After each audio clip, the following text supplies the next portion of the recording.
So how in the world does a court solve a puzzle like this one? Well, they basically have to become legal detectives.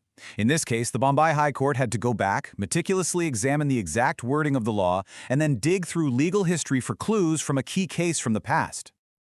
Okay, so at the very center of this whole thing is Section 27 of India's Domestic Violence Act. The law itself is actually pretty broad. It says a case can be filed where the person who has been wronged permanently or temporarily resides. And there it is. That's the phrase at the heart of the problem. Temporarily resides. What does that actually mean? That's what the court had to figure out. Well, the judge, Justice A.P. Bengali, found the critical clue he was looking for, and he found it by going way back to a Supreme Court case from 1963, nearly 50 years earlier.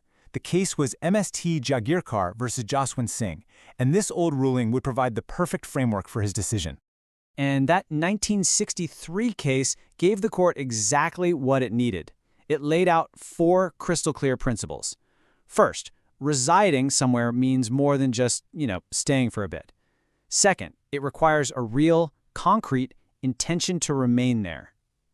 Third, and this is super important, it explicitly does not include a casual stay or a flying visit. And finally, the definition always has to be understood based on the purpose of the specific law you're dealing with. This was the roadmap the High Court was going to follow. So, with the law in one hand and this key precedent in the other, we finally get to the High Court's ruling. Let's break down how Justice A.P. Bengali put all the pieces together and solved this puzzle. On June 13, 2011, the Bombay High Court delivered its judgment, and it was a decision that would carry some serious legal weight for years to come.